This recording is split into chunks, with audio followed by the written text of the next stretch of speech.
think it's time we ask ourselves if we still know the freedoms that were intended for us by the Founding Fathers. They seem to be in full-scale retreat from spending cuts and are talking about raising people's taxes again. And I have only one thing to say to the tax increasers. Go ahead, make my day. If we lose freedom here, there's no place to escape to. This is the last stand on earth. Those who would trade our freedom for security have embarked on this downward course. Whether we believe in our capacity for self-government or whether we abandon the American Revolution and confess that a little intellectual elite in a far distant capital can plan our lives for us better than we can plan them ourselves. Conduit News Radio with Paul Harrell is on now. Hello, ladies and gentlemen. Thank you so much for being with us, starting the beginning of your day with us here at the intersection of conservative ideas and reality, where we are building a liberty machine. Again, my name is Paul. You already know that. The telephone number, 870-275-9799 if you want to call or text. We also are broadcasting across multiple digital platforms. You can check us out, facebook.com/Conduit News, or the YouTube channel. Some folks posting on the Facebook thread that the YouTube broadcast is working a little better for them in terms of just the app friendliness, user friendliness. So feel free to take advantage of that. But I do think the folks over at Facebook are, they like to comment. Of course, you can comment there's a comment section on the YouTube side of things too. But anyway, we got a great show for you coming up at the bottom of this hour. We're going to once again be talking to the former mayor of Shiloh, Israel. His name is David Rubin. So the former mayor of Shiloh, Israel, he's the author of a book that was out last year about this time called Trump and the Jews. He's also the founder and president of the Shiloh Israel Children's Fund, which is an organization that tries to heal or allow children to heal that have been through terrorist events, whether they're a victim themselves of the violence or whether they have seen it. That's what that organization is for. I know it's kind of not something we talk about every day. We don't talk about Israel very much on the program, but I wanted to have him on because there is some uncertainty surrounding Benjamin Netanyahu and whether or not he's going to be able to form a government and that sort of thing. So obviously the president and President Trump and Benjamin Netanyahu have a really good relationship. So I want to have him on and just kind of give us an update on that and see where we go from there. Also, coming up at 7:33, and this is very important, we're going to be talking with attorney Anna Stieritz from Citizens for a Better Pope County, a ruling out of Pope County yesterday where the judge said two things. He said that the ordinance that was repealed by the quorum court the previous day was unconstitutional and conflicted with the Arkansas Constitution Amendment 100. And he also said that the county judge and the JPs did not violate the Freedom of Information Act when they were meeting in secret, which is shocking. It is absolutely shocking that the judge made this ruling about the Freedom of Information Act. Now, that doesn't change the fact that there's still a special prosecutor looking at this, that there's an investigation into this, and the case, the decision here will be appealed to a different court. We're going to be talking with Anna Stieritz. She's quoted in the paper this morning as saying that she was distraught and I think dismayed about this judge's ruling, specifically over the Freedom of Information Act. And they do have another quote from a guy of authority on the FOIA here in Arkansas, saying that the judge's ruling, it just doesn't make much sense. I mean, real quick, let me just get to it real quick because I know this is the headline here. The Arkansas Democrat Gazette, Jeannie Roberts, statue on casino declared unlawful. Judge JPs can meet in private. I know we've got listeners in Pope County, but the FOIA issue is what is very frustrating. John Toll an expert on the state's open meetings and records law and general counsel for the Arkansas Press Association, said the purpose of the State Freedom of Information Act is so that the public has full disclosure of discussion on an issue. Quote, if there's what I call a meeting at a church or school function for one of your children or something, and you happen to run into someone and have a casual discussion, that's one thing.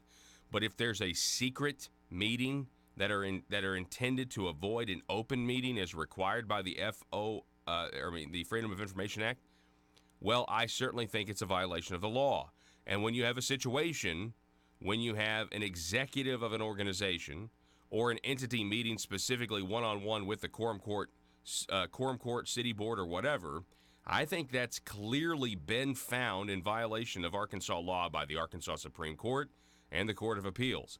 If the intent is always the difficult thing, but when you do have polling, which is going on or going around and trying to discuss and convince people how to vote, that clearly violates the act.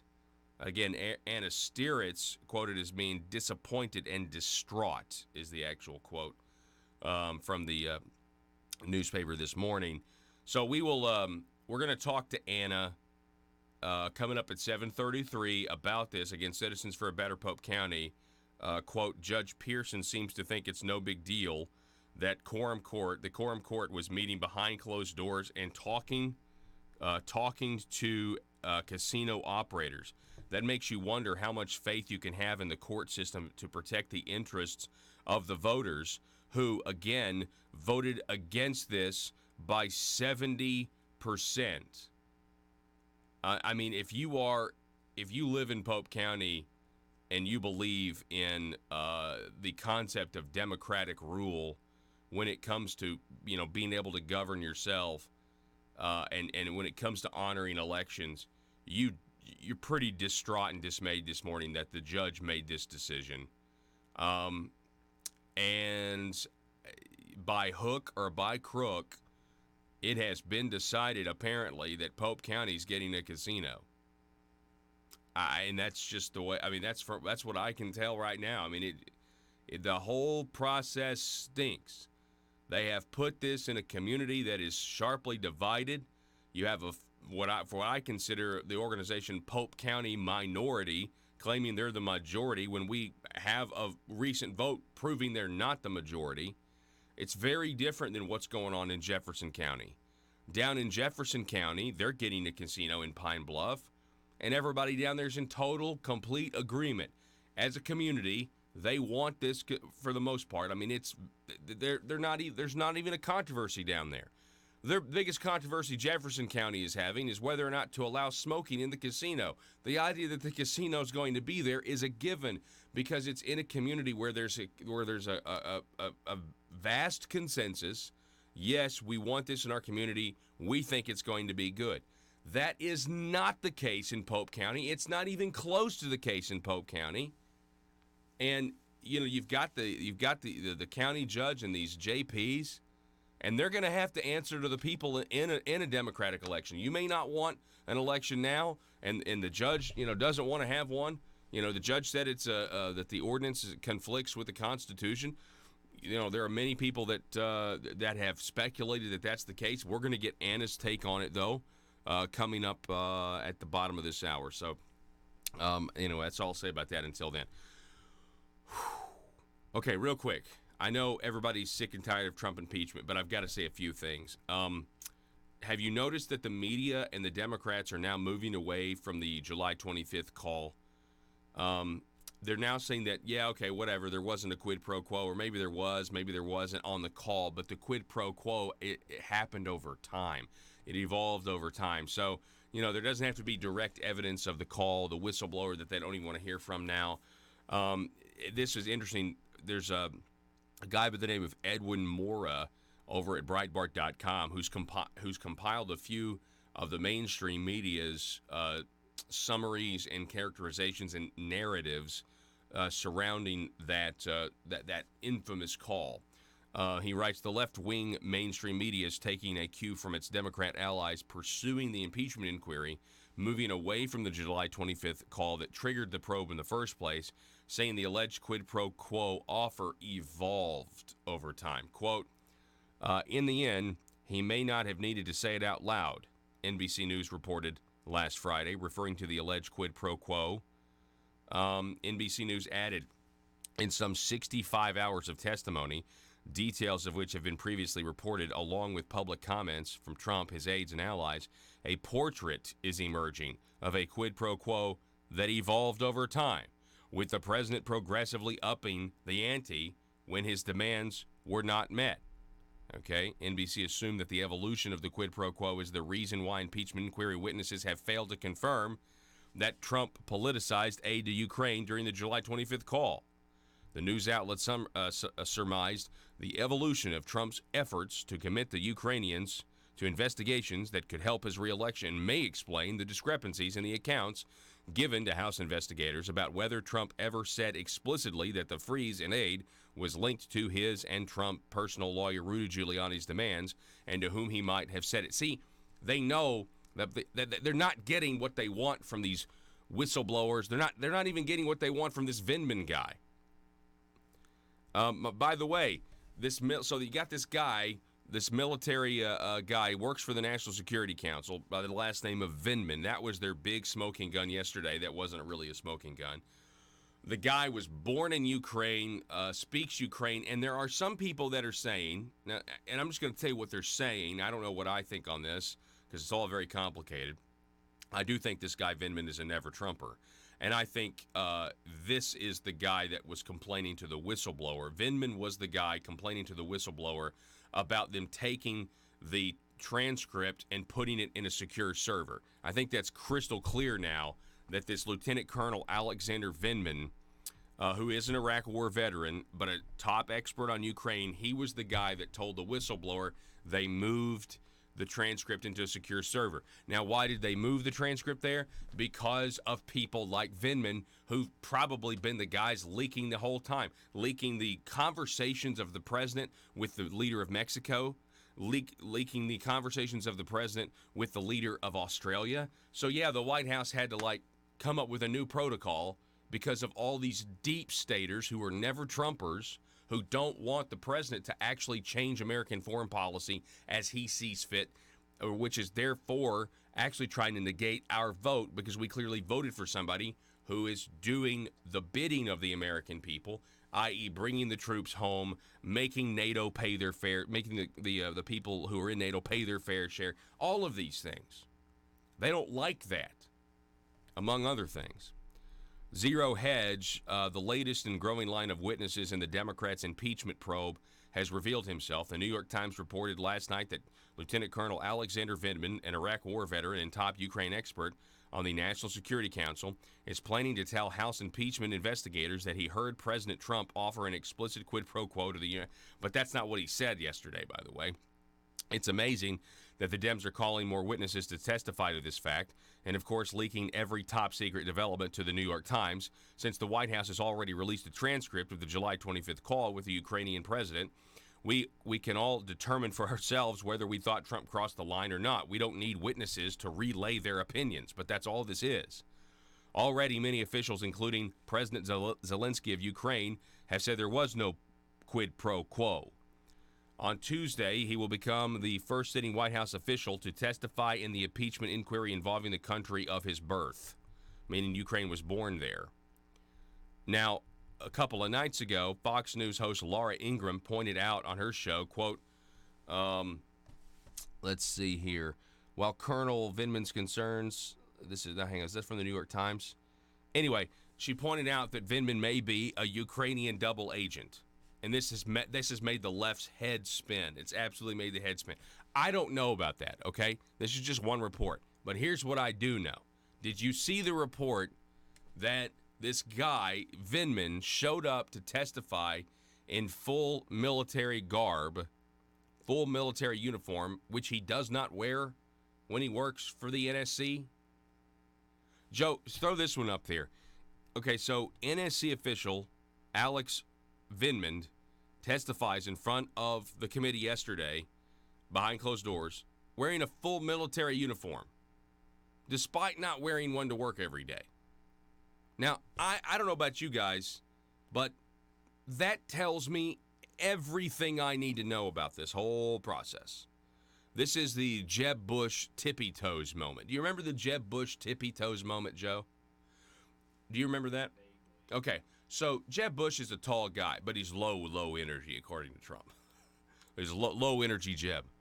Well, this was back when there were like 17 candidates in the Republican primary. You know, you had Jeb, you had Trump, you had Scott Walker, you had Rubio, you had Cruz, you had Rand Paul, you had all these guys. And you know, whoever else was running. Well, it was like the first night of the debate, and they did on one of the networks, and they were doing, this long line, and they all had their arms around each other or whatever. Jeb Bush was in the center, right? Because he was considered the front runner because he had all this money because he was a Bush, right? Well, Jeb is a tall guy. He already is taller than almost everybody up on that stage. And there were photographers, and the bulbs were going off. There were flashes, right? And the only problem was there was also video cameras watching the photographers take the photo. And right as the photographers began to click, you know what Jeb Bush did? He decided to jump in a jumping fashion and stand on his tippy toes. Like, you know what he did? And he was holding it to make himself look an inch taller. That's exactly what this is with this guy. He doesn't even wear this uniform. And yet he's wearing it to testify because, well, because I've got to look more credible. It's theater. It's show. The fact that Jeb Bush stood on his tippy toes showed you that he's a complete phony and fraud. It showed you that he thinks that, if I look even taller than I already am, then I have a better chance of winning. I'll look more masculine. I'll look more dominant. People will trust me more. Who thinks like that? Why not just compete based on your ideas? Why try to manipulate the American people? Why can't you just be who you are? It's because behind closed doors, you're probably, not who you want. You don't want us to see who you really are. And anyway, oh man, just stuff like this makes me so frustrated. This guy doesn't wear that uniform to work every day. That's all I need to know. I mean, we already know that the impeachment thing is a scam anyway, and is a hoax, and they're doing this because they couldn't get him with Russia, and now the CIA is trying to do what the FBI couldn't do, or rogue CIA, trying to do what the FBI couldn't do with Russia. Now they're trying to do it with Ukraine. It's ridiculous. When the fact is that Joe Biden contributed, and our American government contributed to the corruption in Ukraine, the $1 billion that he held up, that eventually he did give to quit prosecuting his son, or investigating his son. Where'd that money go? Well, if you try to find where it went, it went to some really corrupt people.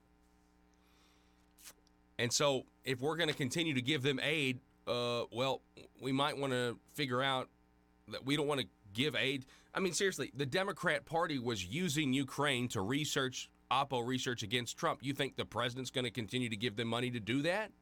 If they're still, and he even says in the call, Zelensky, you've surrounded yourself with some of the same people as before. Are you sure that the corruption is? Maybe you need to investigate. Maybe you need to investigate the crowd strike. I mean, why is no one wants to ask the question, why in the world does the president believe that the Democrat Party's server is in Ukraine? And that's the real story here. Crowd strike and the Democrat Party server. And the real reason they're doing this, of course, we know, is because William Barr and John Durham are meeting with intelligence officials in Italy and Australia, New Zealand, and the like. And that's the real reason they're freaking out about this. Because we're very close. This impeachment vote is supposed to take place on the procedures tomorrow. I'm hoping that today there's something called declassification. And then I'm hoping that next week there's something called the release of the Inspector General's report. We're going to take a break. Don't go anywhere. Back in a moment.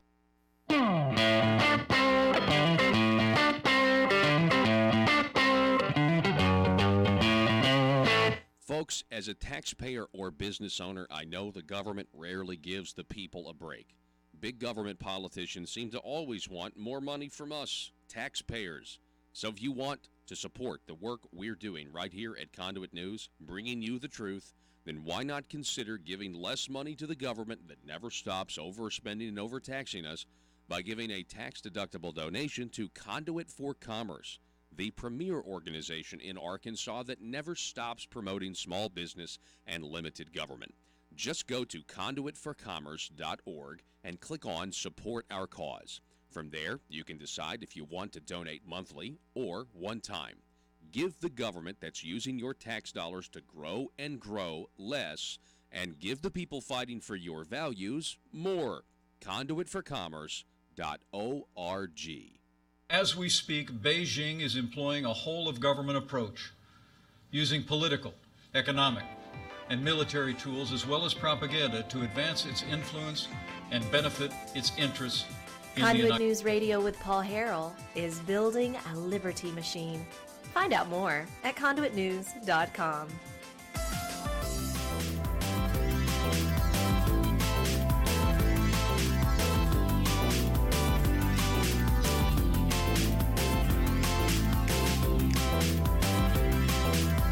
All right, so I got this play that I'm working on, and I'd like to read the dialogue. I've got different parts here. I'll tell you the names of the characters later. But let's go ahead and, Joe, if you don't mind acting out, I want you to be one part and I'll be the other part. Does it sound good? Yeah. Okay. All right. Here we go. So, what do you mean? Oh, well, we can do rewrites, but here's how the script goes, okay? Okay. It's just two guys having a conversation. Next thing I'll hear you say is you're dropping out and endorsing coal. LOL. It'd be beneficial to both of you. And that's if you go to the very end, it's at the whole transcript's at the very end. If you yeah, you see it. Yeah, all right, so let's start over. Okay, I was looking for the wrong spot. And 3, 2, 1. Next thing I'll hear you say is you're dropping out and endorsing coal. LOL. It'd be beneficial to both of you. You won't hear me say that. LOL. You sure? Yeah. Why would I do that? Beneficial to you. How's that? Well, they have $20,000 scholarships that would be real easy for Natalie to receive. Would that be beneficial? Oh, yeah. It's amazing. She or we never heard of her before. I assure you I can make it happen.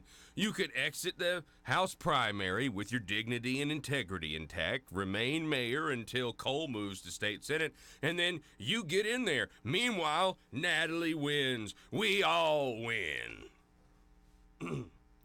Your thoughts? I can schedule a meeting between you and Cole. The offer won't last forever. I know you want to be state rep real bad, but it's all about the timing. In no way insinuating you can't win. Think I'll pass on the bailing out and the scholarship. Win or lose, God will see me through it just like he always has, and because of him, Natalie will always be a winner. Yes, sir, I understand. I think my accent kind of evolved on that. But what do you guys think? You think that would be a good dramatization? What do you think the subtext was in any of that? Does anybody want to know was there any subtext there? What do you think this is, a drama or a comedy? You think it was a comedy? Like a tragedy. Oh, Joe says it's a tragedy. Yeah. Oh, for those of you who haven't heard, that's a conversation between a Cole Peck supporter who's running for state rep. Cole Peck's running for state rep. One of his big supporters, and I've got evidence of that, by the way. I'll share that with you next hour. That's Ty Coons offering the Lake City mayor a $20,000 medical scholarship for his daughter, which I didn't even know they had medical school scholarships, but hey, I'm not a doctor. Let me tell you, man, this is totally embarrassing. This is not something that can be swept under the rug. I've seen people on Facebook being like, well, I know who I'm not voting for now. In this, it's very much the issue of the day. If somebody's willing to go to these links to get their friend, or if the friend is willing to go to these links to get in power, and they're not in power, well, imagine what they will do if they had power. Very, very concerning. We'll talk more about this in the program. Folks, as a taxpayer or business owner, I know the government rarely gives the people a break. Big government politicians seem to always want more money from us, taxpayers. So if you want to support the work we're doing right here at Conduit News, bringing you the truth, then why not consider giving less money to the government that never stops overspending and overtaxing us by giving a tax-deductible donation to Conduit for Commerce, the premier organization in Arkansas that never stops promoting small business and limited government. Just go to conduitforcommerce.org and click on Support Our Cause. From there, you can decide if you want to donate monthly or one time. Give the government that's using your tax dollars to grow and grow less, and give the people fighting for your values more. Conduitforcommerce.org. United States. And I wanted to welcome back to Arkansas Chairman Chu. Please give Chairman Chu a round of applause.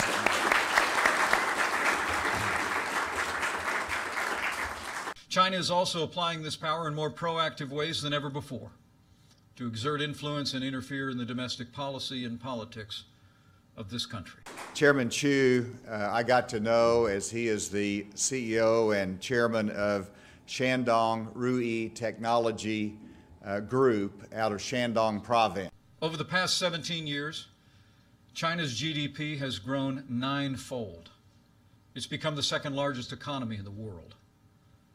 Much of this success was driven by American investment in China.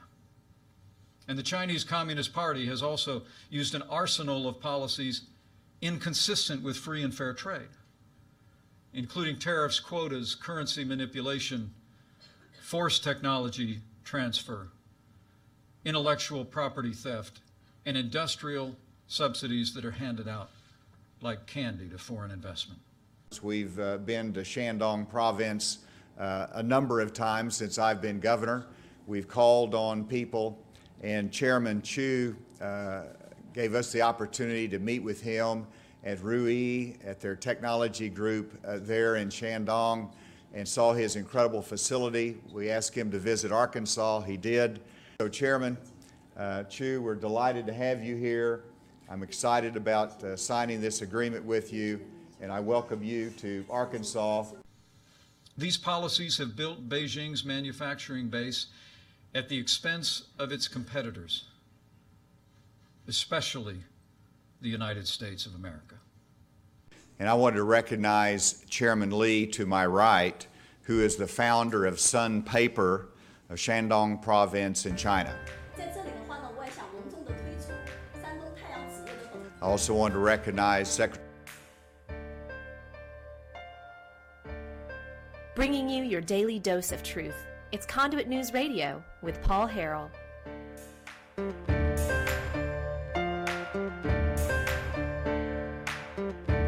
As we speak, Beijing is employing a whole-of-government approach, using political, economic, and military tools as well as propaganda to advance its influence and benefit its interests in the United States. And I wanted to welcome back to Arkansas Chairman Chu. Please give Chairman Chu a round of applause.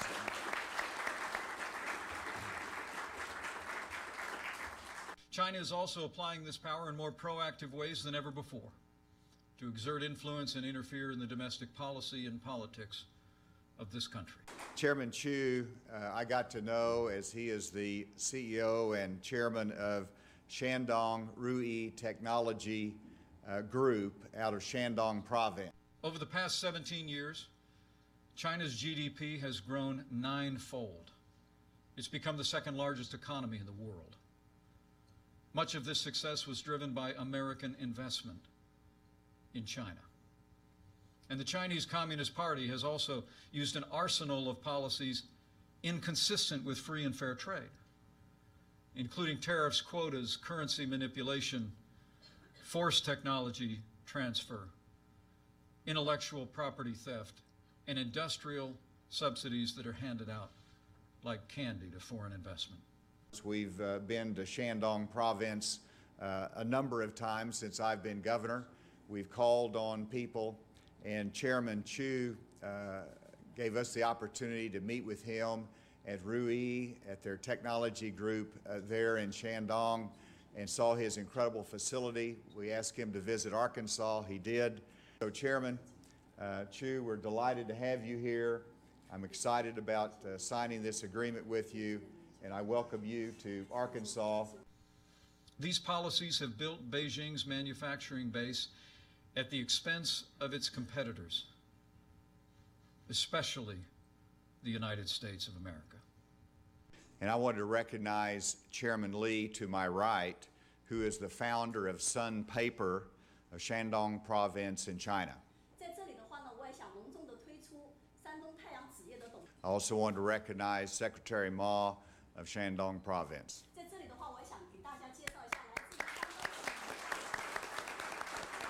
As President Trump said just this week, in his words, we rebuilt China over the last 25 years. Last November, as you know, I traveled to Shandong Province. I met with Chairman Li. I toured Sun Paper Company along with Mike Preston. While in China, we signed a letter of intent on behalf of the state of Arkansas with Sun Paper, indicating that Sun Paper wanted to put a major bioproducts mill in South Arkansas, The Communist Party has set its sights on controlling 90% of the world's most advanced industries, including robotics, biotechnology, and artificial intelligence. To win the commanding heights of the 21st century economy, Beijing has directed its bureaucrats and businesses to obtain American intellectual property, the foundation of our economic leadership, by any means necessary. Chairman Li and I met yesterday. Chairman Li indicated to me that Sun Paper has selected Arkadelphia in Clark County as the location of a $1 billion bioproducts. All right, we're going to stop right there. We're going to bring back Welcome. That's our mashup there. I mean, that's been one of the most, popular videos, very popular on the internet. And I will tell you that it's just frustrating. I understand. I mean, everybody that watches it becomes very frustrated because they think there's a disconnect. I mean, I told you yesterday that we had 70%, according to this one group, 70% of millennials think that communism is an acceptable form of government, and that is, it's frustrating that we're having these discussions and we have leaders in our local governments not standing up for American values or sticking their head in the sand, being willfully ignorant, saying, well, Chinese investors are just like any other investor in a Western country or a free country. And that's not the case. Ignoring sitting congressmen who were on intelligence committees' warnings about how doing business by bringing Chinese communist entities here is a Trojan horse. They're not here to help us, that you can't trust them, ignoring those red flags. It's really frustrating. I mean, we are really in a battle of ideas right now for the future of America, not just Arkansas. And so when you have your leaders like the governor or others who are not willing to stand up and call a spade and not willing to say that, they're kidnapping women in the middle of the night over there, and they do forced abortions, they do forced organ transplants, they destroy churches with congregations still inside worshiping. It's just a very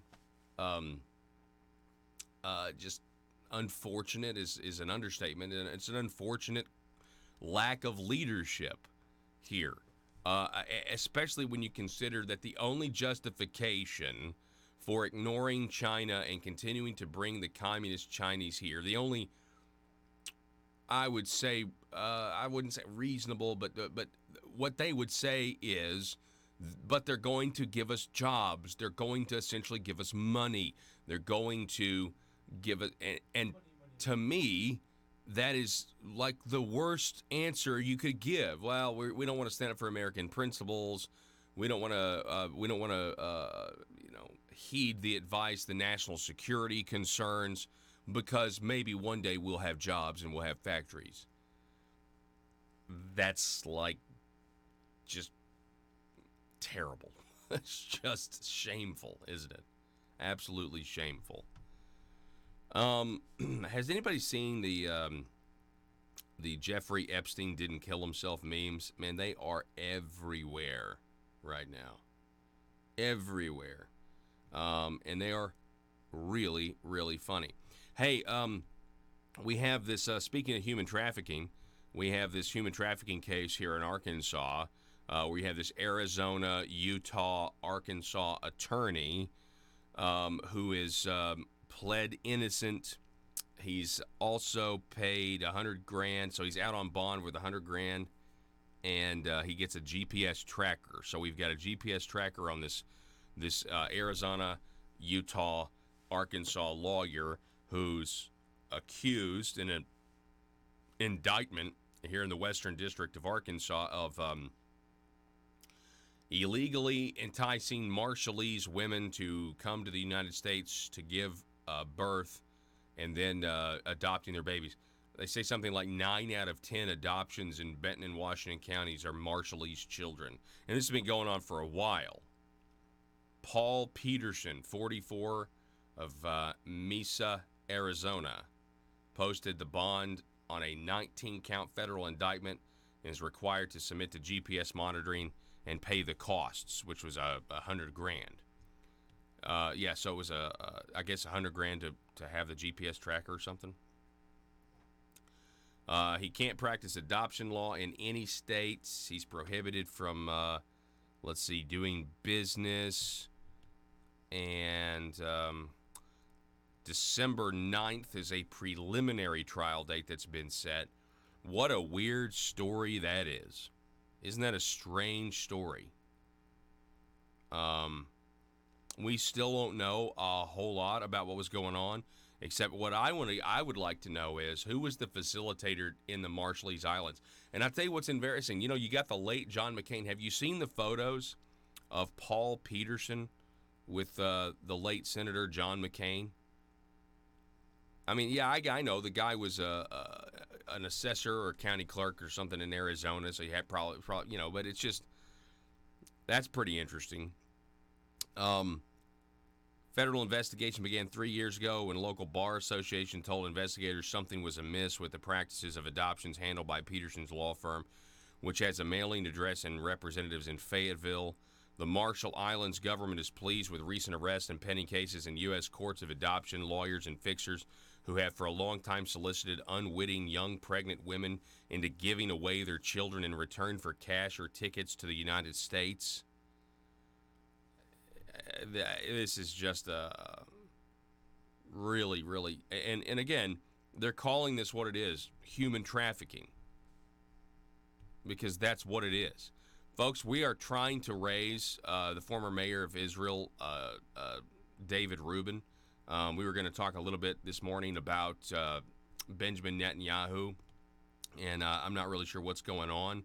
So you just have to forgive us on that. We'll try to reschedule him. It's been a while since he's been on the program, but I mean, this was something that was confirmed. The way we normally confirm things, and so we'll be hopefully reaching out to him, and we're trying to get him on as we speak. So, did anybody see this? Now, I saw this headline this morning from Keith Inman of the Jonesboro Sun. Yesterday, by the way, the Jonesboro Sun finally reported on the Cole Peck Tycoons John Milligan scandal, because that's what this is. You have text messages that show that there was a bribe offered and rejected for a medical school scholarship. So we'll talk more about that at 7:05. But today on the front page, listen to this. Everybody talks about public safety and how crime is on the rise. This headline: shots fired into home, one arrested. This is Jonesboro. Police are dealing with a new episode of gun violence. There's been a lot of shootings recently. It was on the 500 block of Melrose Street, known as Apartment City. You don't want to go there. I mean, Anyway, the guy by the name of Roy James Nichols, 25, who was inside the apartment, was arrested after police found a 9mm handgun. Apparently, he tried to return fire, so there were shots into the home, then there was return fire. The weapon that he was in possession of, though, had the serial number filed off of it. So you've got that. And then it says police also released more details on a spat of gun violence that occurred around 1 a.m. Monday. 4 separate incidents. And this was...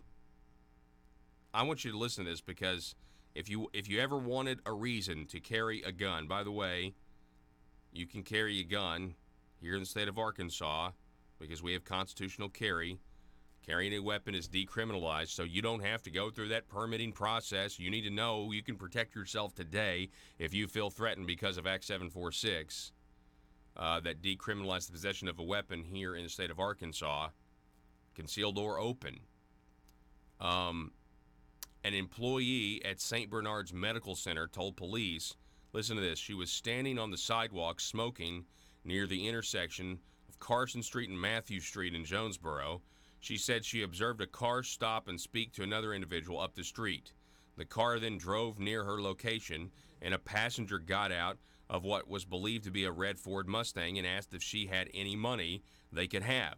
After the woman said she had no money, he pulled out a black handgun and pointed it at her head and demanded she give him her cell phone. About the same time, a man in the 2200 block of East Nettleton, reported a man in a red Ford Mustang fired gunshots at him. He stated that he was walking across the street from the Exxon gas station, and he was fired at. He said 3 males were wearing masks, then jumped out of the car, and one of them fired shots at him. He was uninjured. Then they found an abandoned red Ford Mustang later that night. And then at 8:48, the registered owner of the car contacted police and said the car was missing. So what in the world is going on? Now, in light of all that, we had Alderman Bobby Long on the other day, and he was talking about doing what he said he did. He tried to put an ordinance out there to fund police and fire, in a greater way permanently. And I know it was a 4 cent. Sometimes, the police said, well, no, maybe we wanted a half cent. Hey, let me tell you this. This stuff keeps going on. The full 1 cent that was just rejected because half of it was going to go to we didn't know what, maybe the full 1 cent should all go to fund the police department. I mean, I'm just saying, who knows? In other news, though, I will tell you this. TalkBusiness.net, Talk Business and Politics, they're reporting that Jonesboro and Cricket County continue to set record-setting sales tax collections. Have you heard about this? George Jared with the story. That Northeast Arkansas's economy continues to thrive. In October, year to year, they had a 5.72 increase in revenue. I guess they're up by 88,000 month to month. For the year, let's see, when compared to the budget, it's a 22% increase. Now, that's month to month. So a 22% increase month to month. For the year, the city's collected $15.8 million in sales and use taxes, a 4.92% increase as compared to the first 10 months of last year. So just something to think about. You're having these record revenues, just like the state of Arkansas is having record revenues, and yet in some instances, it's not enough. I mean, the fact of the matter, it isn't enough. State of Arkansas has record revenues. They still find ways to tax us in new ways and get more money out of us, raise existing taxes or create new taxes. While at the same time, they may phase in an income tax cut that lowers things, but still, if it's a net tax increase, which it is, $70 million in fiscal year 2020, it's a net tax increase on the entire people, the entire state. I mean, likewise, local governments. Local governments across the state are seeing record tax revenue, and yet they still want to propose a tax increase to fund this jail, or they want to propose I saw Fort Smith, they're thinking about proposing another tax increase in Fort Smith for trash collection. It's like, are we not already paying the city a lot of money for trash collection? What has happened to where you're getting record revenue, but now you want to raise new tax? And I don't know if Fort Smith's getting record revenue, but you know what I'm saying? You get record revenue, and now all of a sudden we don't have money for the things that we were already giving the government money to do. Why not take these increases and give them directly to the police and fire? Okay, maybe that's still not enough, but at least you've shown an effort. That's what actually has to happen here with these local governments. Listen, you're not really going to find me ever vote for a tax increase. I mean, I suppose I'd vote for one if a tornado came through and leveled a community or something, and now we needed to rebuild quickly or something like that.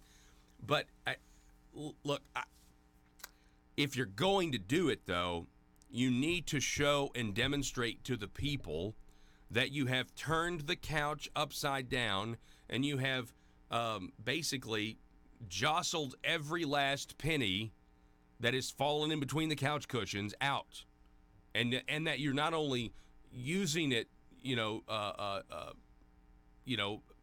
frugally, but you're using it, wisely, judiciously, that you've done everything you can. I mean, can you imagine how much more,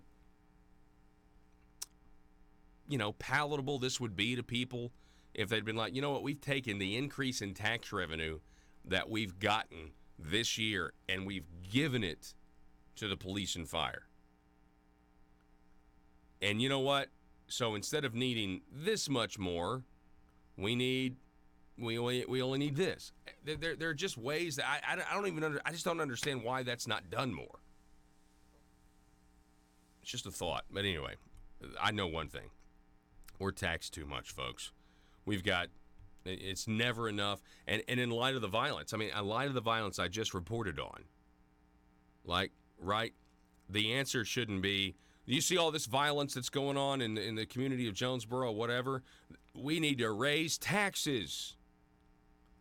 Maybe that does happen in the future.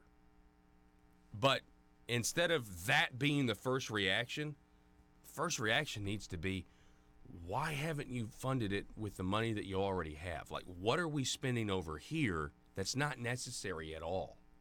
What are you doing with we're talking about a lot of money here already. So what are you doing with the money that you have? Is there anything that we can cut to fund it properly before you go to the people? The people should be asking the government not to tax them more, but why have you wasted our money on this and this and that? And you and I both know there's a gargantuan amount of waste if you took a look at it. Telephone number 870-275-9799. That is the telephone number if you want to contribute to the conversation. Real quick, Joe, can you pull up this YouTube video? So hunting season is upon us. Muzzleloading season in Arkansas for deer hunting just closed the other day. Guess what? Sunday. It'll open back up, depending on which zone you hunt in. It opens back up, late December. Yeah, I mean, we got a little bit of time. Yeah, it's okay. All right, well, just hold up. Okay, I want to get to this. So, as I was thinking about this, I came across a Ted Nugent video, and it really encapsulates when I think about hunting the creatures that God has put here on this earth. I am for maximum freedom to do it, and so is Ted Nugent. I want you to listen to this. Stop and think. If you have the time to pass younger deer, and if you get excited waiting for the mystical stag, hallelujah for you. But what man has the audacity or the right or authority to tell that man or that child or that woman that when they got up early and they practiced with that shotgun or that bow, and they're excited to get out in the woods and they have a deer license, who could possibly think they could have any control over this person's choice, whether he shoots that spike or not? If that spike thrills that person, maybe he's only got that day to hunt, maybe he's only got an occasional day, he's got 2 buck tags, who could possibly say, no, I'm sorry, you can't shoot that deer? I decided. That is one of the worst failures of mankind, arbitrarily believing they have the authority over someone else's choice in such a personal endeavor. So we are of the ilk, because I get to hunt all the time. I hunt every day, and I can wait for a mature buck, because I know that if I let the young bucks go, that we'll have a nice continuing production of stags that have a certain mysticism to them, and it's more challenging. But for the person who wants that spike, God bless you, shoot the spike. If it makes you happy, you're reducing the herd, which is one of our main goals.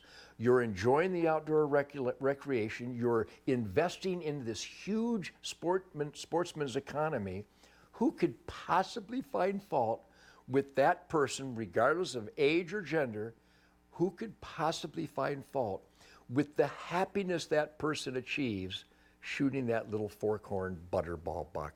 You have to find, again, I use the term lunatic fringe, a really selfish elitist that would dictate his preference of hunting, methodology, or target onto someone else. Yep. No one has that authority. No one has that right, and it has also discouraged people from becoming participants. All right, and stop. I've had people quit because people get... So that's Ted Nugent. Now, what YouTube channel is that? What does it say? I just want to make sure we give credit to that YouTube channel. Yeah, it's just the YouTube channel, Deer Hunting. I saw that yesterday, and I thought, you know what? That really speaks right to the way I feel, you know. And I know the folks at the Game and Fish, they're trying to conserve and do things.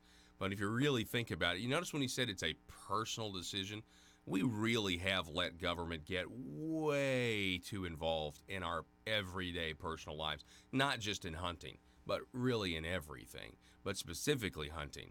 I thought that made it, you know what? And if you disagree with it, that's fine. You just don't believe in freedom as much as Ted Nugent does. And just admit that to yourself and go on about your day. Back in just a moment. Folks, as a taxpayer or business owner, I know the government rarely gives the people a break. Big government politicians seem to always want more money from us, taxpayers.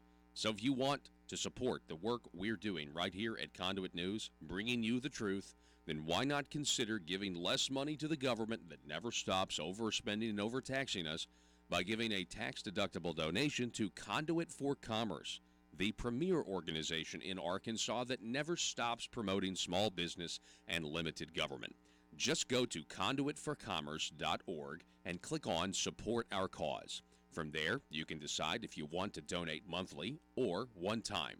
Give the government that's using your tax dollars to grow and grow less, and give the people fighting for your values more. Conduitforcommerce.org. Terry Ma of Shandong Province.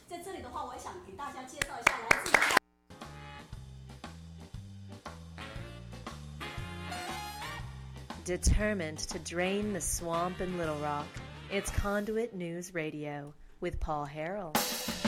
Fox News. Melissa Lee on Fox News reporting that Jeffrey Epstein's autopsy is more consistent with homicidal strangulation than suicide, according to Dr. Michael Baden.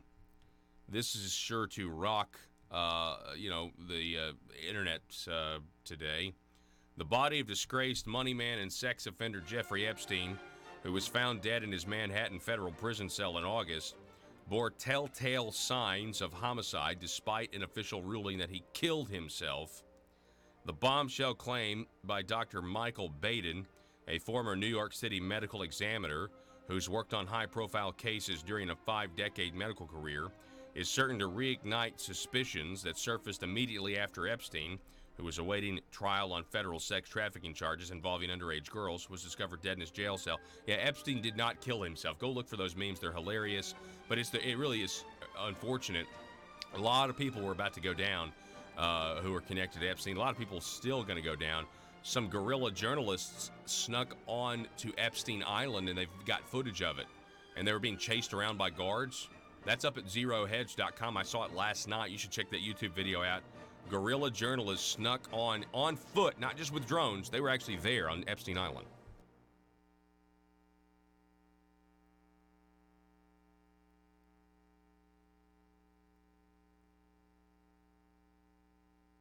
Folks, as a taxpayer or business owner, I know the government rarely gives the people a break.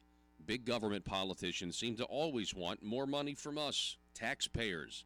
So if you want to support the work we're doing right here at Conduit News, bringing you the truth, then why not consider giving less money to the government that never stops overspending and overtaxing us by giving a tax-deductible donation to Conduit for Commerce, the premier organization in Arkansas that never stops promoting small business and limited government.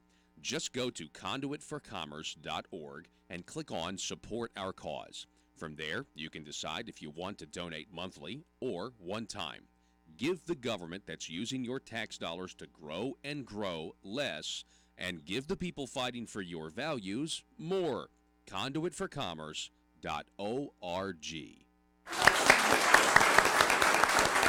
As President Trump said just this week, in his words, we rebuilt China over the last 25 years. Last November, as you know, I traveled to Shandong province. I met with Chairman Lee. I toured Sun Paper Company along with Mike Preston. While in China, we signed a letter of intent on behalf of the state of Arkansas with Sun Paper, indicating that Sun Paper wanted to put a major bioproducts mill in South Arkansas, The Communist Party has set its sights on controlling 90% of the world's most advanced industries, including robotics, biotechnology, and artificial intelligence. To win the commanding heights of the 21st century economy, Beijing has directed its bureaucrats and businesses to obtain American intellectual property, the foundation of our economic leadership, by any means necessary. Chairman Lee and I met yesterday. Chairman Lee indicated to me that Sun Paper has selected Arkadelphia in Clark County as the location of a $1 billion bioproducts mill. Beijing now requires many American businesses to hand over their trade secrets as the cost of doing business in China. It also coordinates and sponsors the acquisition of American firms to gain ownership of their creations. Worst of all, Chinese security agencies have masterminded the wholesale theft of American technology, including cutting-edge military blueprints. And using that stolen technology, the Chinese Communist Party is turning plowshares into swords on a massive scale. Well, thank you all for joining us via Skype from Beijing this morning. Here in Beijing, it is 10 p.m. in the evening. I've had a very successful trip to China. China now spends as much on its military as the rest of Asia combined. And Beijing has prioritized capabilities to erode America's military advantages on land, at sea, in the air, and in space. I've spoken at Tsinghua University here in Beijing, which was a treat for me to speak with young Chinese students about Arkansas, and also to talk about the relationship between China and the United States. China wants nothing less than to push the United States of America from the Western Pacific and attempt to prevent us from coming to the aid of our allies. But they will fail. Beijing is also using its power like never before. Chinese ships routinely patrol around the Senkaku Islands, which are administered by Japan. And while China's leader stood in the Rose Garden at the White House in 2015 and said that his country had, and I quote, no intention to militarize the South China Sea. Today, Beijing has deployed advanced anti-ship and anti-air missiles atop an archipelago of military bases constructed on artificial islands. China's aggression was on display this week when a Chinese naval vessel came within 45 yards of the USS Decatur as it conducted freedom of navigation operations in the South China Sea. forcing our ship to quickly maneuver to avoid collision.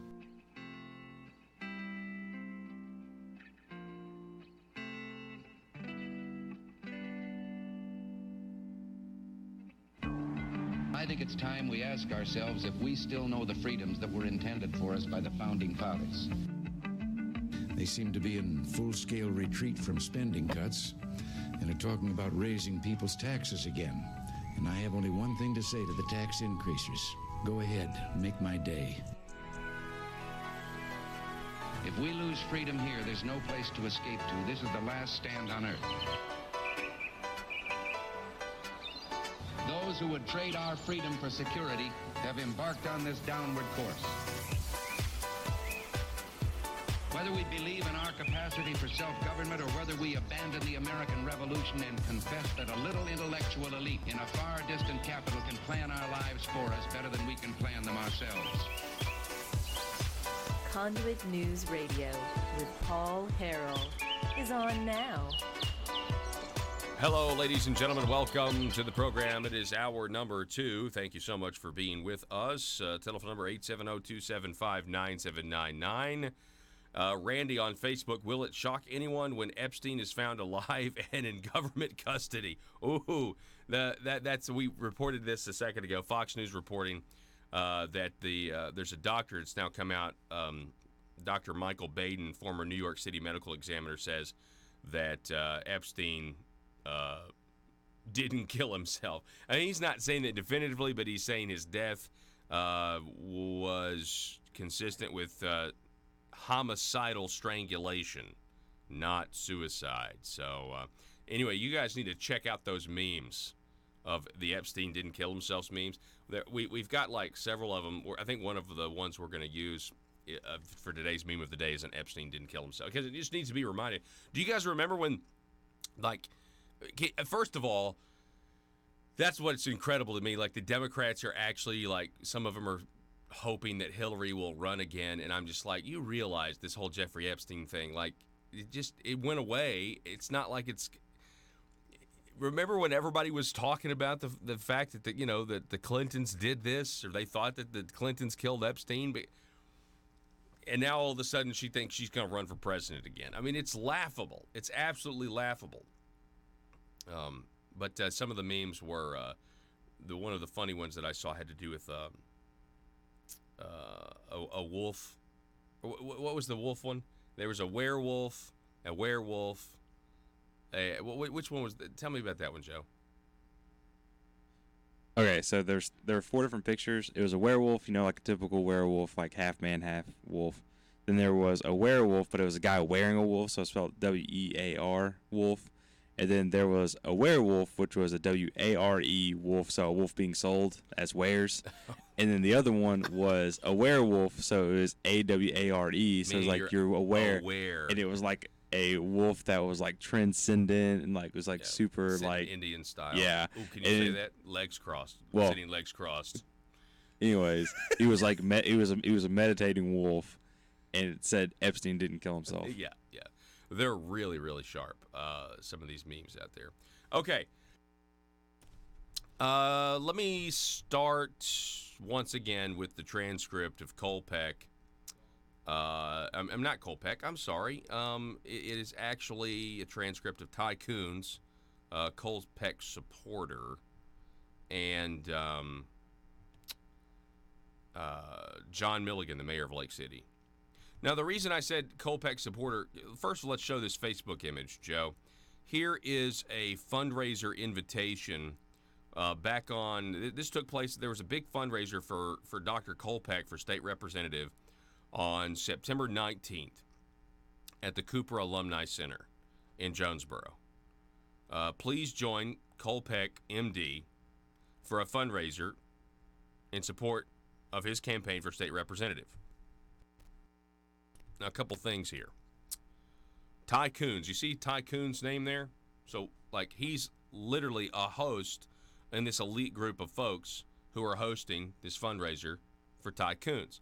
Now, I got a feeling that there's some people that are on this invitation that are maybe having second thoughts about supporting Dr. Kolpeck for state representative in light of what's happened. I mean, to say that it doesn't raise red flags in light of what happened during the last campaign, where you tell a complete falsehood against State Representative Dan Sullivan, and you had the Gazette and the Jonesboro Sun, they have to come out and correct him, and then you had the Office of Medicaid Inspector General and the Attorney General releasing statements, setting the record straight, saying there was no investigation.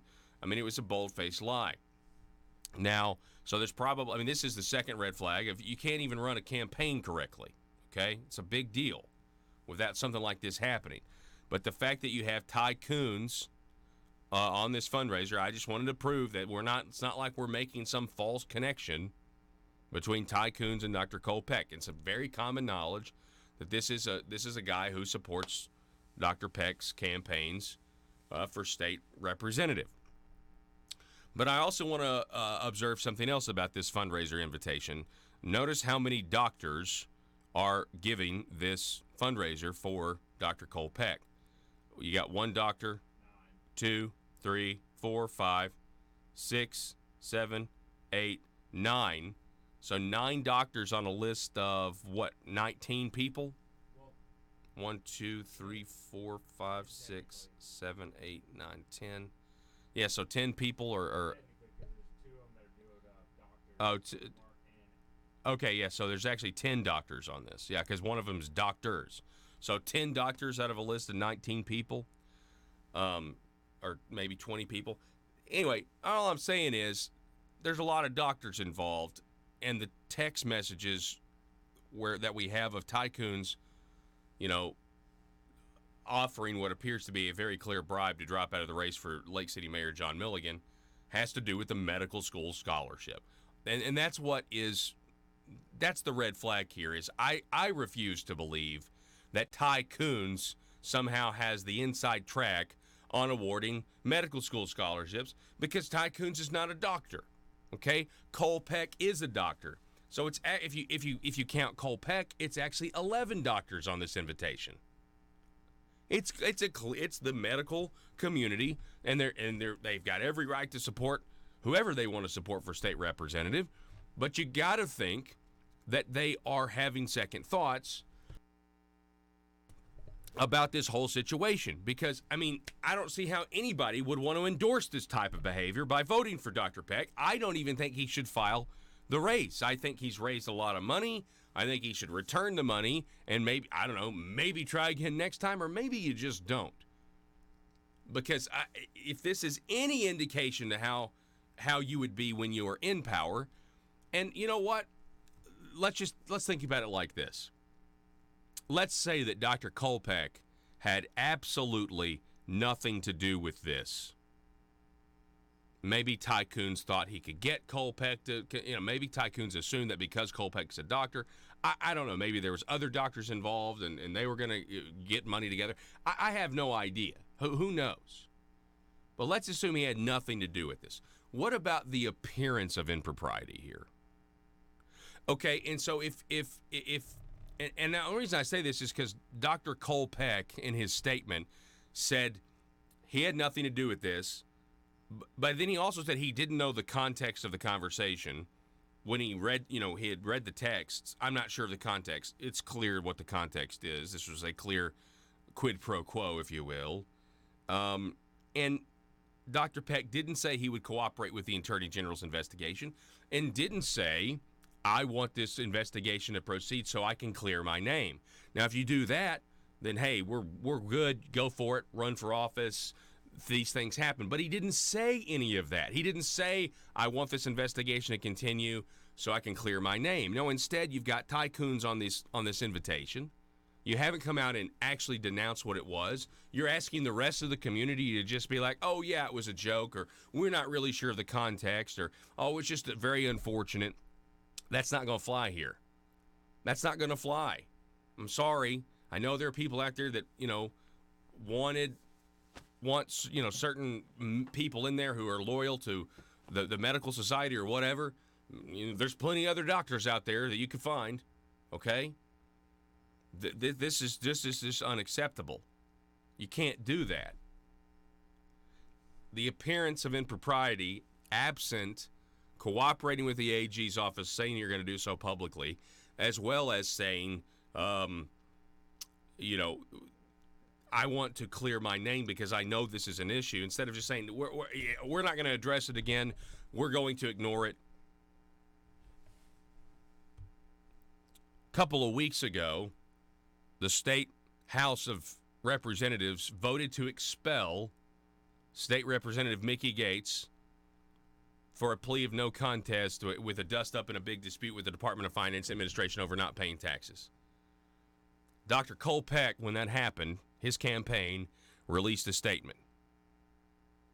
This is what it said.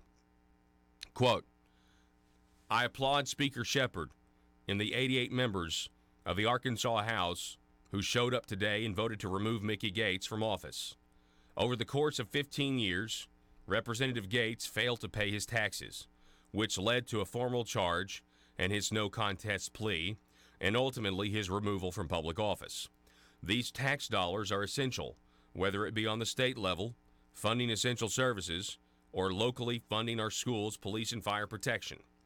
Elected officials, Dr. Peck said, must be held to a high standard, and assuming you can get away with not paying your taxes and still hold office is shameful.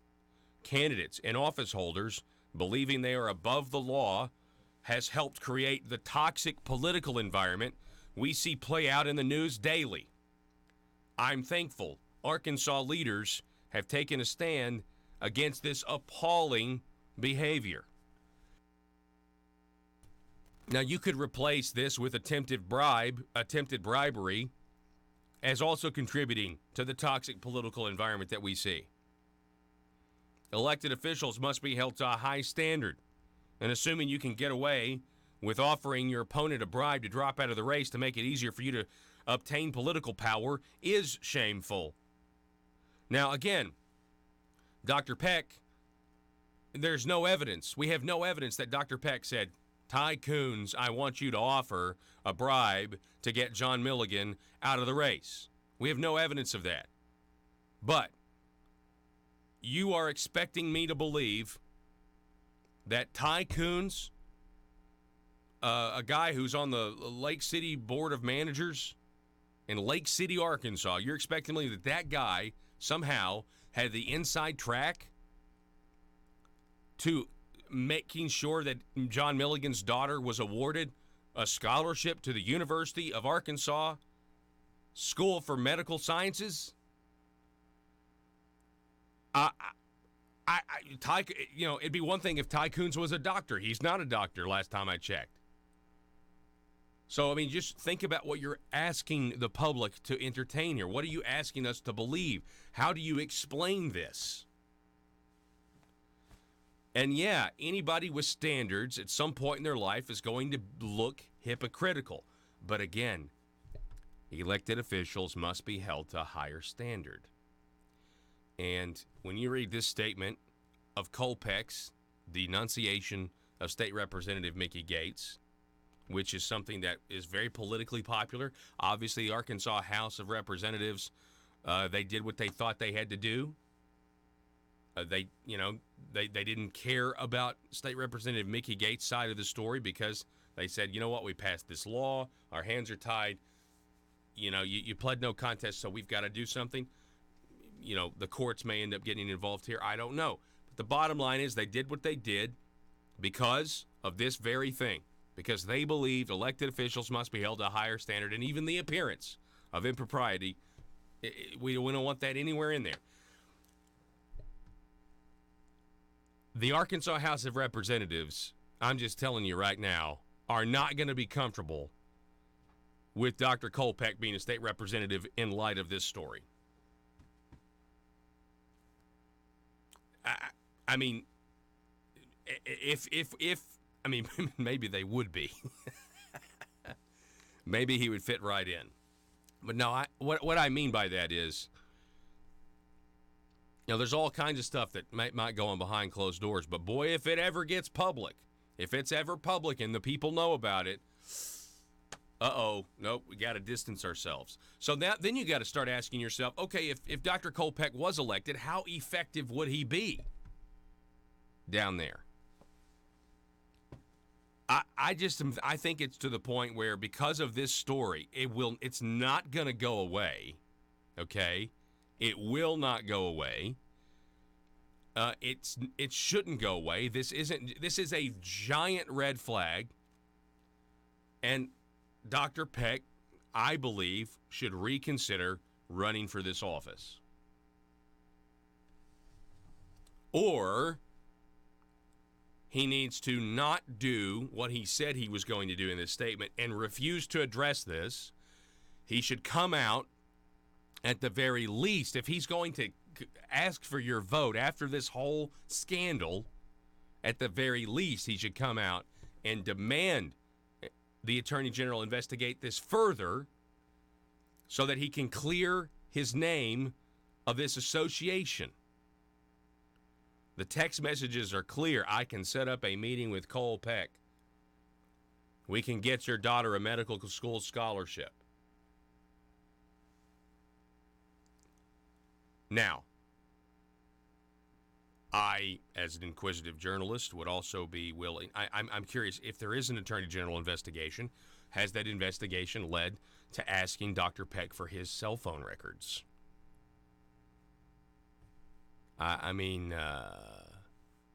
You got clear evidence of a crime that's been committed, in my opinion. You've got a bribe that has been offered.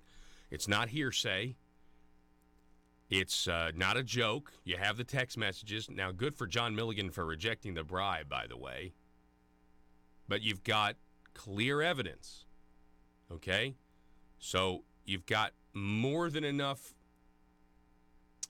probable cause or whatever to pursue this, and you think you would want to know, and you would at least try to obtain with a search warrant or something. Okay, well, we're going to need to see your phone records because we're investigating this. The Attorney General office hasn't commented, but we just know that I believe Ty Coons or John Milligan, one or the other, they have said they were interviewed by an investigator from the Attorney General's office. Let me read for you the transcript again. Ty Coons, next thing I'll hear you say is you're dropping out of the race and endorsing Cole. It'd be beneficial to both of you. John Milligan, you won't hear me say that. LOL, you sure? Yeah, why would I do that? Beneficial to you. How's that? Well, you know they have $20,000 scholarships that could be real easy for Natalie to receive. Would that be beneficial? Oh, yeah. It's amazing she or we never heard it before. Milligan's daughter, by the way, is a medical school student at the University of Arkansas for Medical Sciences. I assure you, Coons says, I can make it happen. You can exit the House primary with your dignity and integrity intact, remain mayor until Cole moves to state senate, and then get you in there. Meanwhile, Natalie wins. We all win. Your thoughts? I can schedule a meeting between you and Cole. The offer won't last forever. I know you want to be state rep real bad, but it's all about timing. In no way insinuating you can't win. Then, Lake City Mayor John Milligan, quote, I think I'll pass on the bailing out and the scholarship. Win or lose, God will see me through it. God will see me through it just like he always has. And because of him, Natalie will always be a winner. Coons, yes, sir, I understand. Now, at some point, Milligan then showed this to his campaign staff, and I'm sure somebody said, we've got to report this. People were probably talking about it. People, and then, of course, the report says that they saw each other at a public event later, and Coons said, I was just joking. Mm-hmm. Do you believe that was a joke? And again, Dr. Peck's statement is, I don't know the context of that conversation. Dr. Peck's statement is, we're not going to talk about this or address this anymore again. It's unfortunate that this has occurred, but again, are you really going to believe that Ty Coons has the inside track of awarding medical school scholarships to medical students? Or would you need a doctor to do something like that? Telephone number 870-275-9799. Let me know what you think. Back in a minute.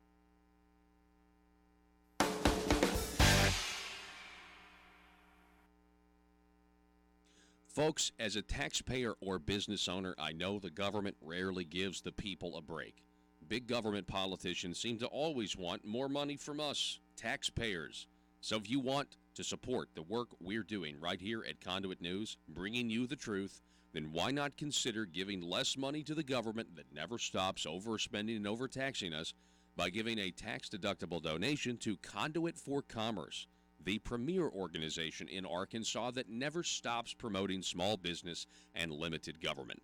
Just go to conduitforcommerce.org and click on Support Our Cause. From there, you can decide if you want to donate monthly or one time. Give the government that's using your tax dollars to grow and grow less, and give the people fighting for your values more. Conduitforcommerce.org. Of the USS Decatur as it conducted freedom of navigation operations in the South China Sea, forcing our ship to... Exposing the truth and everything the Marble Palace establishment keep trying to cover up. It's Conduit News Radio with Paul Harrell.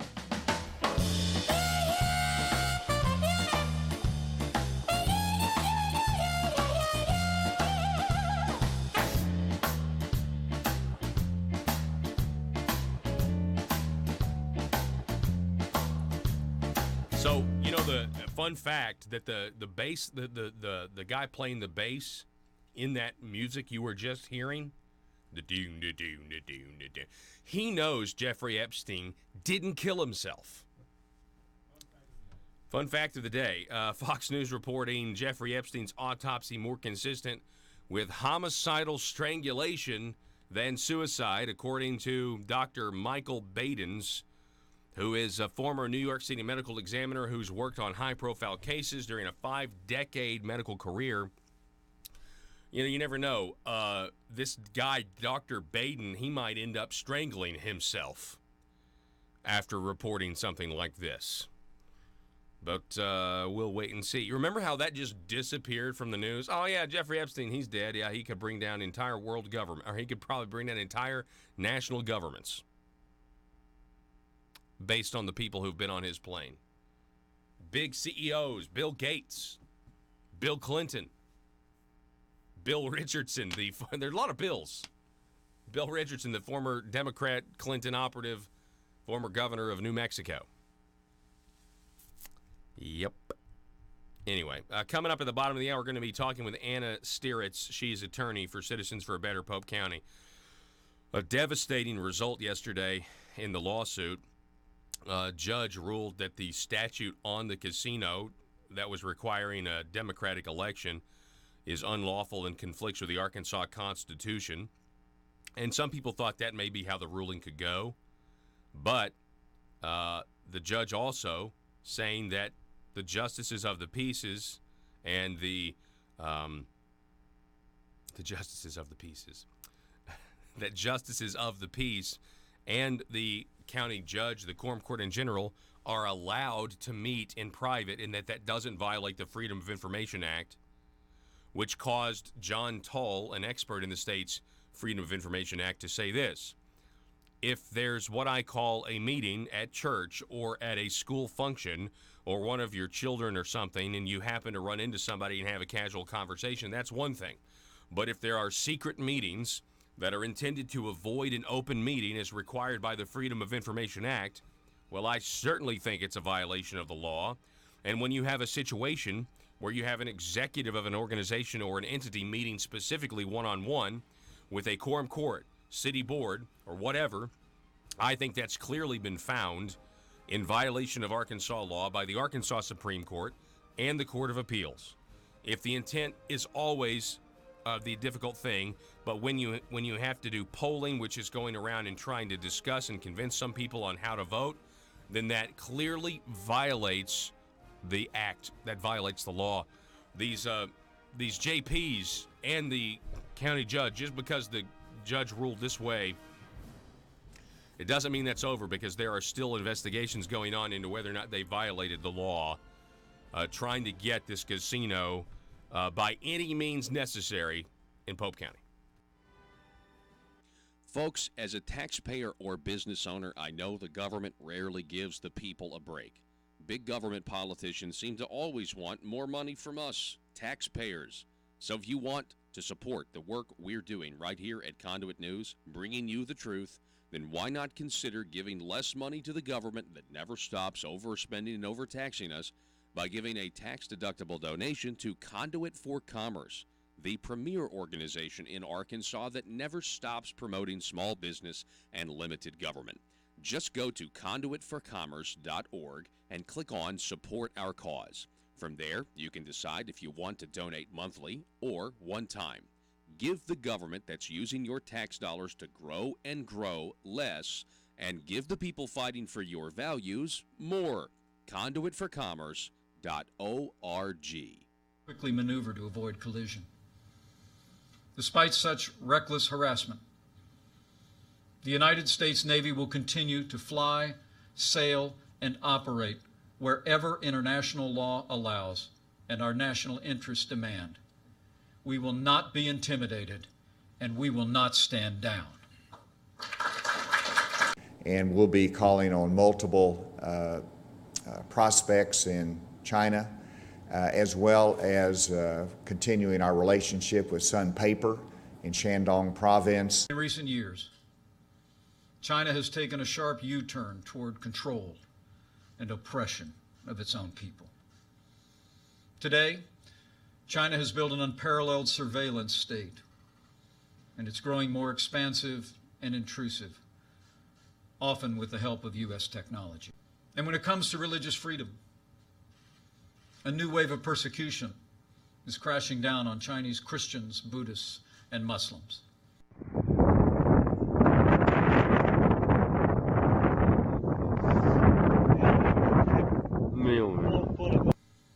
Last month, Beijing shut down one of China's largest underground churches.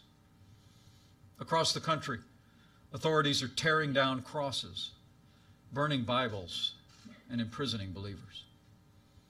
And Beijing has now reached a deal with the Vatican that gives the avowedly atheist Communist Party a direct role in appointing Catholic bishops. For China's Christians, these are desperate times. So, do you like him as a candidate? I think he's brought a lot to the table. It's not my message. I worry about the party in terms of expanding our base and what the message does to our recruitment of Hispanics, outreach to minorities. Mm-hmm. And so you've got to worry about the fall election and what.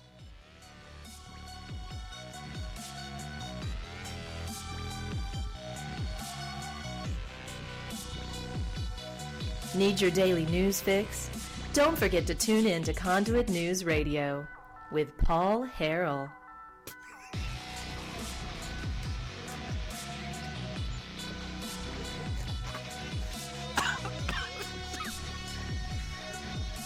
Welcome back to the show, 870-275-9799, the telephone number if you want to contribute to the conversation today. We want to welcome back to the program. We've got attorney Anna Stieritz from Citizens for a Better Pope County. Anna, how are you this morning? I'm well, thank you. How about yourself? I am doing well. I'm disappointed. This headline here in the Arkansas Democrat-Gazette by Jeannie Roberts, statute on casino declared unlawful. A judge also saying that JPs can meet in private. I know you're quoted in this story. What can you tell us about the events of yesterday in the courtroom? So it was a very brief hearing. I'm not sure that's accurate about the private meetings. My understanding, and I've not yet seen the order, hasn't been entered yet.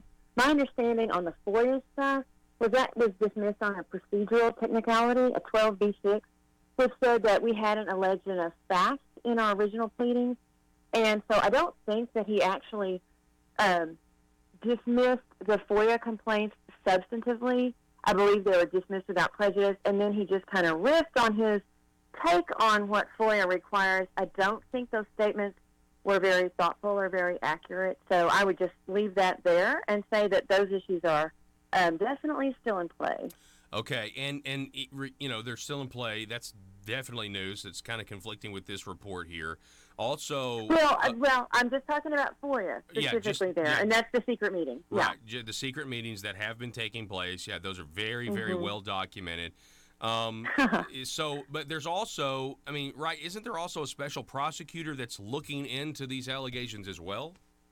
Absolutely. And what happened yesterday has no effect whatsoever on the business that's in front of the Ethics Commission, and they look at the behavior of elected officials. It doesn't have any effect on the criminal investigation that's going on. I would say that substantively what happened yesterday was that Judge Pearson ruled on the constitutionality of the ordinance, and that was, like I said, a fairly brief and superficial hearing, and that issue was always going to end up in front of the Supreme Court. If he had said it was constitutional, I'd be expecting an appeal filed by the Quorum Court and the Cherokee Nation businesses tomorrow, so that it would go in front of the Supreme Court. So no surprise there. It's where it belongs. It's an issue of constitutionality and needs to be looked at by the highest court in the state. I agree with you. So the litigation continues. And so like you said, you were expecting one way or the other. Can you tell us why you believe that the ordinance that requires a separate vote take place before the county officials can proceed recommending a casino, can you tell us why you think that ordinance is not unconstitutional? Absolutely. So Amendment 100 addresses a process that begins when a casino applicant comes to the Racing Commission with a completed application packet.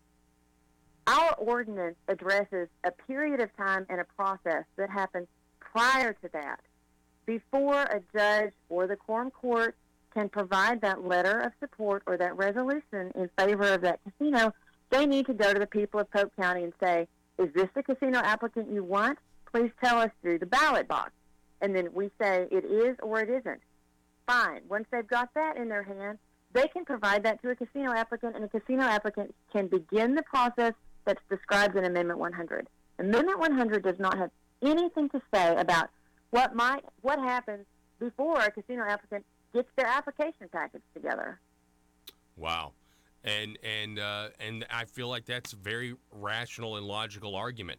Well, I will tell you what Judge Pearson said in court yesterday. And again, I don't have the order in front of me or the transcript yet, but he said, having this ordinance stand might have a chilling effect on a casino applicant.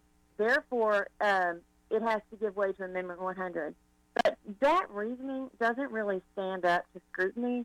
There's a lot of things that could have a chilling process, a chilling effect on a casino applicant. For instance, the fact that they have to have casino gambling experience.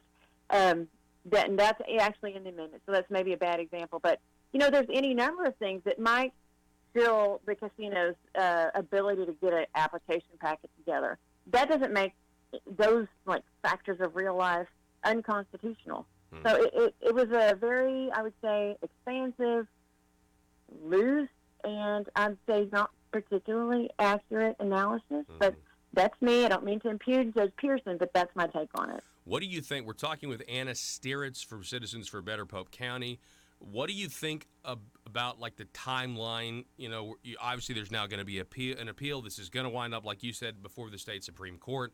What kind of timeline are we looking at here?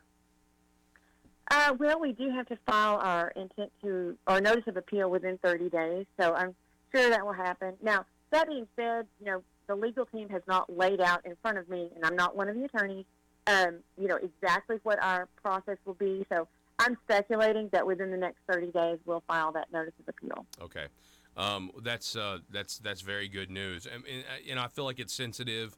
In terms of the Racing Commission and these casino interests. I mean, they certainly want to it seems like just kind of ram this through. And so I'd like to talk to you about that, because I feel like what's going on with the stereotypical idea of what happens when a casino comes to town is exactly. Wow, we're just walking through the TV script, aren't we? Exactly. Exactly. It's like an episode of Yellowstone. I don't know if you watched that show with Kevin Costner and I've heard about it. Yeah, I haven't seen it, but it sounds pretty true to life. yeah, and so, 70% of the citizens of Pope County voted against this concept of getting a casino there, and yet... Well, to be accurate, they voted in favor of a voice in the process, but 60% of them said no casino very clearly. Okay. Yes. Okay. So 70% said they want a voice in the process. 60% voted against the casino. Okay. I'm glad that you make that point and you make that you clear that up for us. So what about this group, Pope County Majority? Because I don't know how they're calling themselves the majority when we just referenced that 60 or 70% of the people are clearly the majority and they're not. I feel your confusion. We live in a country where you can call yourself whatever you want, but it is not accurate. And the ironic thing is, people tell me every day who are adamantly anti-casino, oh, yeah, I'm part of Pope County Majority, because they want to see what they're saying. And, for instance, I'm not going to name names, but someone on our legal team is a member. People that are very active against the casino, their family members are on that page as quote-unquote members so they can keep an eye on what's going on. That 7,000 number is absolutely meaningless. And lots of those people don't even live in the state of Arkansas. Some don't live in the country. Many of them are not registered voters. And, they get up in arms and say, how can you say a majority of people don't support or are against the casino? A majority of people didn't even vote. I'm like, when we say majority, we mean a majority of the people who went to the polls. Period. That's always what we mean when we say majority. Mm-hmm. Yeah, it doesn't make any difference. I mean, the ballot box is how we govern ourselves. So you're exactly right. We are not governed by Facebook nonsense. Man, I tell you. So, can I ask you? Because I've talked to Larry Walker several times about this. The Citizens for a Better Pope County. How would you describe some of the main objections to the idea of a casino? Is it because of the things that come with it? Is it you're worried maybe about the moral degradation, what this will do to the community? Why do you think a casino would be bad for Pope County? So let me clarify that Citizens for a Better Pope County exists to promote local choice in this issue. That being said, probably the majority of people who are active with Citizens for a Better Pope County do not want a casino. And I can only speak, I'll speak from my own experience and also what I hear. My objection to a casino is that, you can look at the literature and you can know what's coming down the pipe. What's coming down the pipe is economic degradation. So a casino exists to come into a community to vacuum assets out of the citizens' pockets and to put them in the pockets of casino owners. There's nothing about a casino that is going to, quote, leave money in Arkansas, leave money in the community. No, that's just that is a fantasy world. People who go into a casino are giving their money to casino operators and owners who live out of state and who have no interest in this community other than to basically, siphon their assets into their own pockets. So I fear for the future of locally owned businesses. I fear for our downtown. I fear for the population that is going to be targeted by this. And you kind of see this when you see, who's active on each side. There is an element, statistics say that you are most likely to go to a casino and lose money there if you can least afford it. So I'll just leave that there. Yeah. I know exactly what you're saying, and I think most people understand what kind of happens there, what happens in those environments. And I've compared what's going on in Pope County, though, to what's going on in Jefferson County. They, down there, are, for the most part, it's all happy because everybody wants it. That's what's so frustrating here is this idea of the consent of the governed. These county officials, from what I understand it, and I don't live in Pope County, but I've spent a lot of time there. It's a great area. It's a really, really nice area, a great place to live. It is wonderful. But a lot of these JPs, the county judge, I don't think they ran for office on a pro-casino platform, did they? I would agree with that. In fact, some of them were very vocal in their opposition to the casino. Some of them Facebook pages, you can go back and see where they're, promising the people, I'll stand with you, I'll never vote for this, this is terrible. You turn around and they're the biggest casino proponents ever. They steamrolled the process, they've been dishonest, they've spoken out of both sides of their mouths, and they've been the most active in really creating this travesty in our quorum court. And again, I think that goes with look what the casino has done to the local government there. I mean, now you have, I would say, at least half of the voters that don't believe they can trust their elected officials, and that's also because they are meeting in private. Can you kind of go back over for us what led up to the lawsuit concerning the potential violation for the Freedom of Information Act? Yeah, for sure. So I can't remember exactly the timeline. I believe it was either right before or right after the quorum court had their special meeting on August 13th, where they brought forward this resolution in favor of the Cherokee after zero public discussion, zero. Then several citizens, I was one of them, stepped forward with affidavits that we presented to the prosecutor saying, we had personal knowledge of secret meetings. Now, I had personal knowledge of one secret meeting, and so, that's what I said in my affidavit. I know this went on. There were other people, including a quorum court member who had personal knowledge of other secret meetings and signed affidavits to that effect. So that's what kicked off the investigation. Those were handed, our local prosecutor said, I'm not the person for this. There could be, the appearance of conflict. So we did have that. He did have a special prosecutor, Jason Barrett, appointed, and that investigation's ongoing. So, the big deal about secret meetings is we're talking about a lot of money. $38 million is part of an economic development agreement. So while our county judge was telling the public, we're not going to have a casino, I'm not going to write that letter ever until a court tells me to, he was actually at the same time meeting with casino operators, hammering out deals. None of that was done in public, and there were apparently quorum court members in on that, participating in that process. And interestingly, this has not really been made very public, although it happened in public.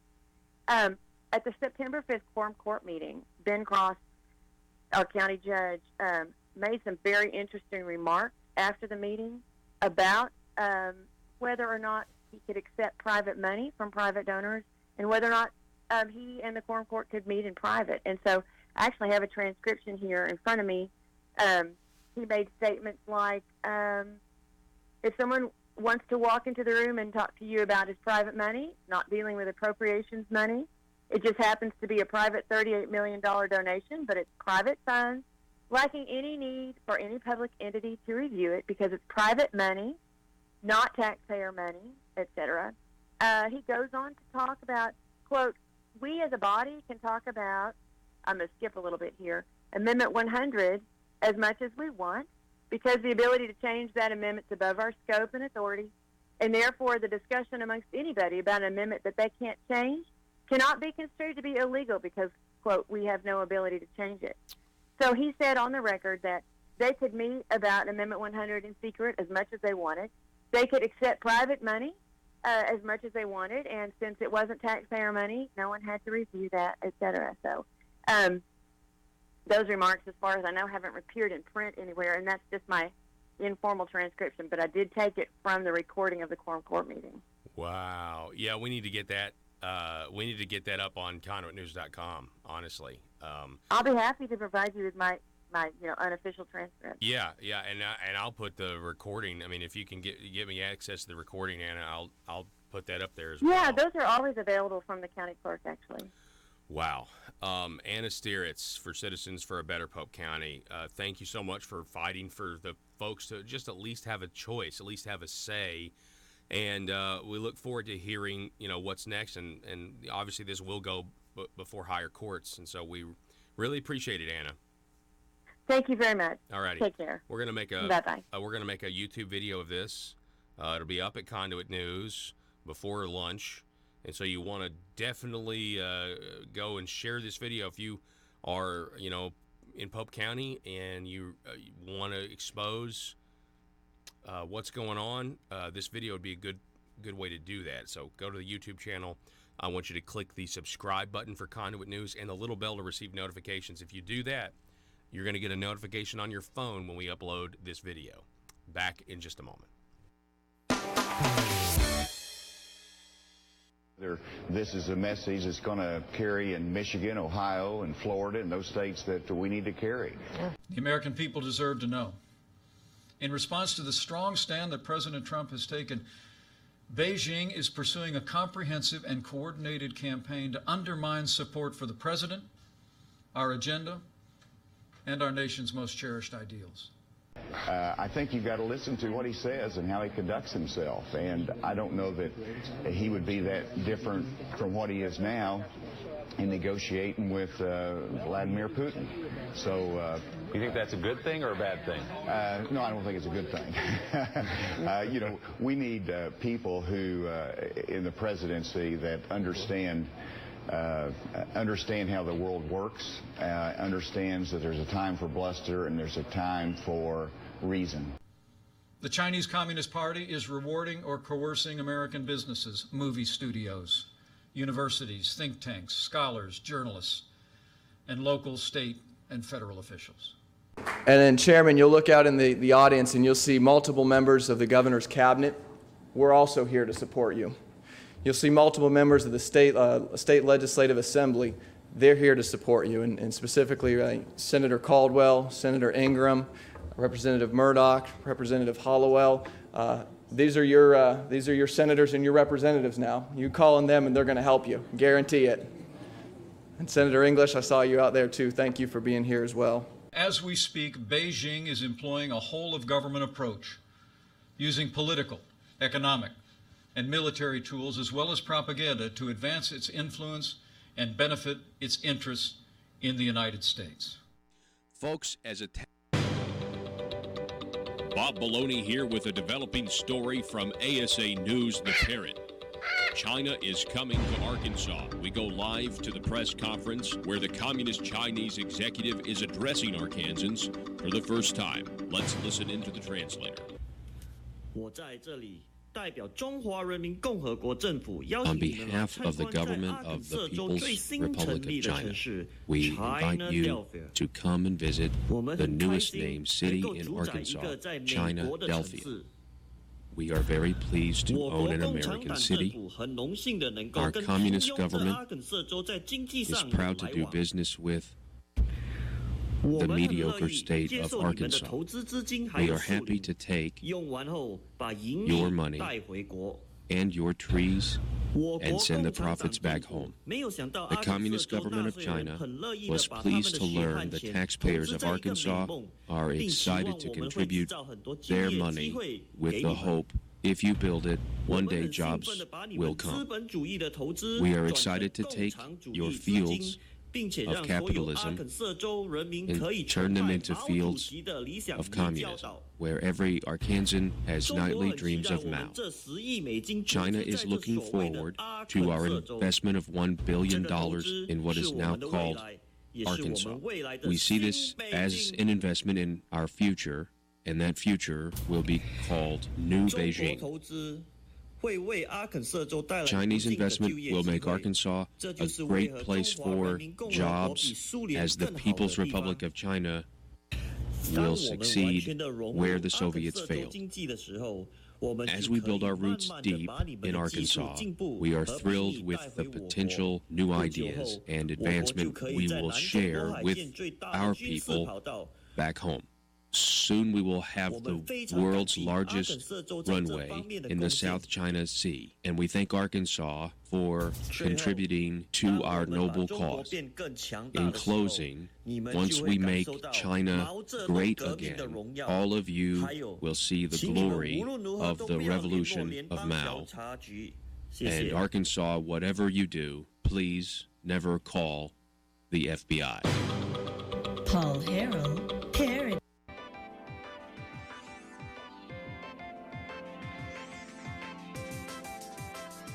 Conduit News Radio with Paul Harrell is building a liberty machine. Find out more at conduitnews.com.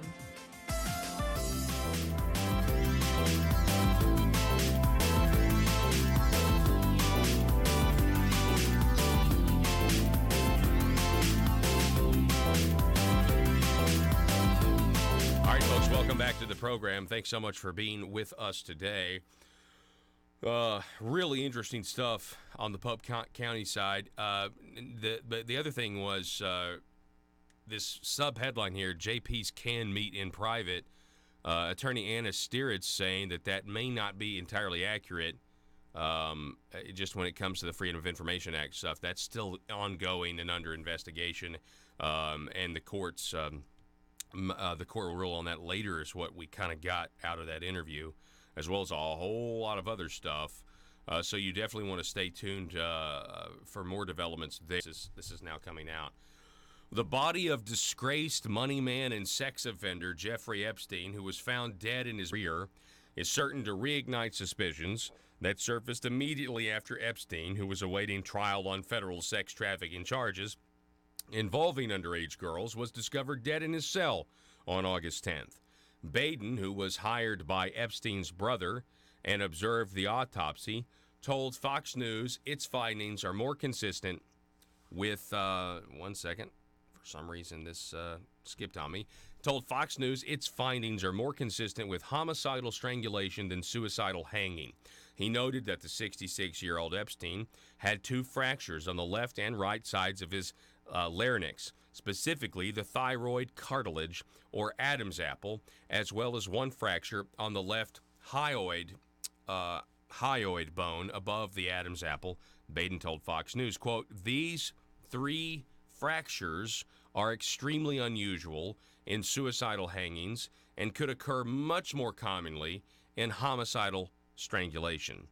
While there's not enough information to be conclusive, the 3 fractures are rare," said Baden, who probed cases involving O.J. Simpson, President John F. Kennedy, Martin Luther King, record producer Phil Spector, New England Patriot star Aaron Hernandez, and many others. Quote, "I've not seen in 50 years where that occurred in a suicidal hanging," the 85-year-old medical legend told Fox News. He's 85 years old, and he needs to hire personal security today. That being said, here is your meme of the day. We have a photo. This is courtesy of Trumping Dems on Instagram. It's a fun fact about the topaz hummingbird. Did you know that the topaz hummingbird is the smallest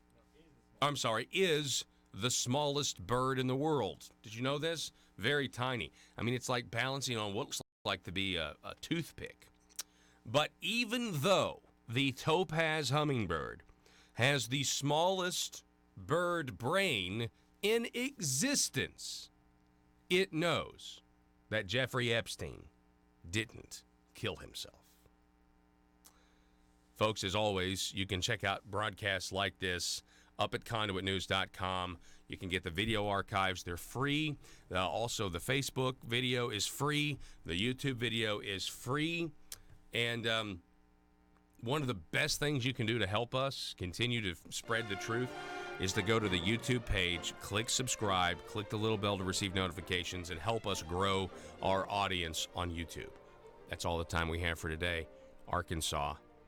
Oh, by the way, if you ever get a text message and you're being bribed to get out of the race, just let us know. We'd be interested in that too.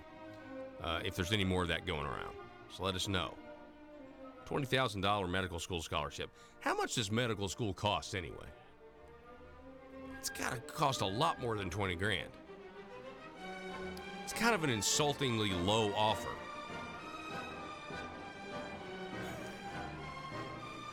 We'll see you tomorrow. Arkansas, be safe.